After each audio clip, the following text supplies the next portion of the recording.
যারা বিদেশ থেকে ফেরত আসবে আর্থিক এবং মানসিকভাবে ক্ষতিগ্রস্ত হয়ে তাদের আমাদের প্রজেক্ট থেকে আমরা 3 ধরনের সেবা দিয়ে থাকি। এক্ষেত্রে হলো অর্থনৈতিক পুনরায় এই কাজটা আমরা করে থাকি। একটা লোক যখন বিদেশ থেকে ক্ষতিগ্রস্ত হয়ে ফেরত আসে তখন কিন্তু তার মানসিক অবস্থা বা আর্থিক অবস্থা খুবই খারাপ থাকে, তখন আমরা তাকে আর্থিকভাবে সহযোগিতা দিয়ে থাকি। এটা হলো এক কাজ। এই টাকাটা হলো আমরা ইউরোপীয় ইউনিয়ন এবং ব্র্যাকের অর্থায়নে করে থাকি।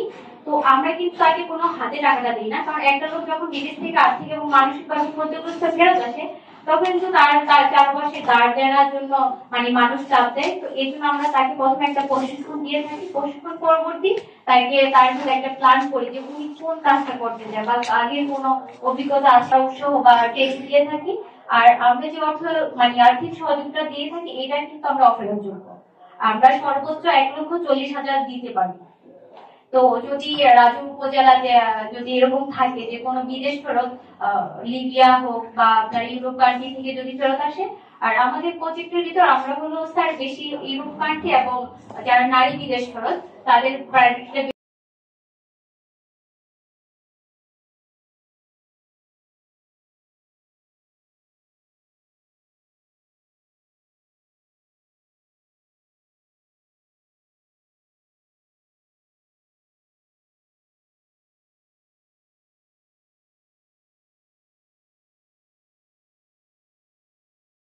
যেয়েছে এবং বিভিন্ন সমস্যায় পড়েছে এবং ক্ষতিগ্রস্ত হয়েছে তাদেরকে নিয়ে এই প্রকল্পের কাজটা।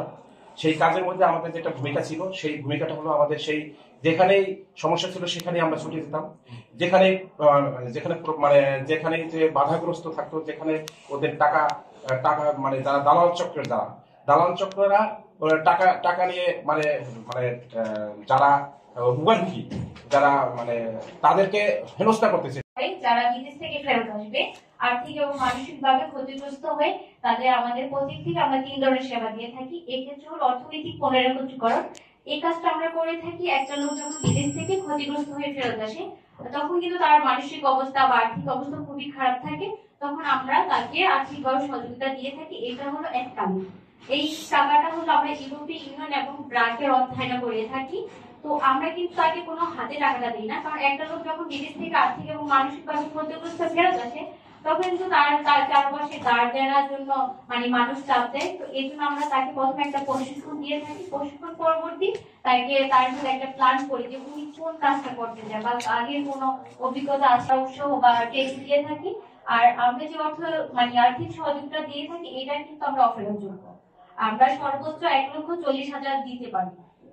তো যদি রাজু উপজেলাতে যদি এরকম থাকে যে কোনো বিদেশ ফেরত লিবিয়া হোক বা আপনার ইউরোপ কান্ট্রি থেকে যদি ফেরত আসে, আর আমাদের প্রজেক্টের ভিতর আমরা হলো স্যার বেশি ইউরোপ কান্ট্রি এবং যারা নারী বিদেশ ফেরত তাদের প্রায়োরিটিটা বেশি দেওয়া হচ্ছে। কারণ আমরা দেখি যে একটা নারী কখন বিদেশে যায়, আমাদের যখন ম্যাক্সিমাম যে বিদেশ ফেরত নারী বিদেশ ফেরত